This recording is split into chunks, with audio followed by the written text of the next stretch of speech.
Hello అందరికీ, నేను అమ్మ వాళ్ళ ఇంటికి వచ్చాను. పెళ్ళైన ఆడవాళ్ళకి స్ట్రెస్ థెరపీ ఏంటంటే అమ్మ వాళ్ళ ఇల్లు ఒక్కరోజు ఉన్నా సరే అమ్మ మంచిగా వండి పెడితే తినేసి వెళ్ళిపోవాలి, అంత హ్యాపీగా ఉంటుంది. మా ఇంట్లో చుట్టుపక్కల ఎలా ఉంటుందో చూపిస్తాను రండి. మా ఇల్లు ఎంత బాగుంటుందో తెలుసా? చుట్టూ పచ్చటి పొలాల మధ్యలో మా ఇల్లు ఉంటుంది. ఎంత పీస్ఫుల్గా ఉంటుంది తెలుసా?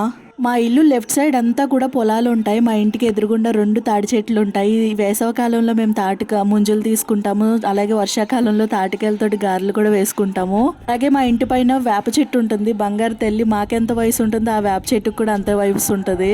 మా ఇల్లు రైట్ సైడ్ లో కోళ్ల ఫారము అలాగే చెరువు ఉంటుంది. మేము గుడ్లు కూడా అక్కడ నుండే తెచ్చుకుంటాము. ఆ కోళ్లు సౌండ్ వినపడుతుందో మీకు వాయిస్ ఓవర్ లో? మా ఇంటి నుండి బ్యాక్ సైడ్ కి వచ్చేటప్పటికి ఇదే మా ఇల్లు చివరి ఇల్లు. అలా మొత్తం అంతా కూడా పొలాలు ఉండి ఒక ఫామ్ హౌస్ ఉంటుంది. చాలా బ్యూటిఫుల్ గా ఉంటుంది. ఇక్కడ చూసారా ఆనపకాయ ఎంత పైన కాసిందో? అది కోయడం సాహసమే. ఎంత పీస్ఫుల్ గా ఉంటుంది. పొద్దున్నే లెగ్గానే చిలుకలతోటి, పిట్టలతోటి, కోతులతోటి అన్నిటితోటి సావాసం చేస్తాం మేము. మా పెరటిలో చిన్న జామ చెట్టు. అలాగే ఈ వీడియో మీకు నచ్చినట్లయితే సబ్స్క్రైబ్ చేయండి.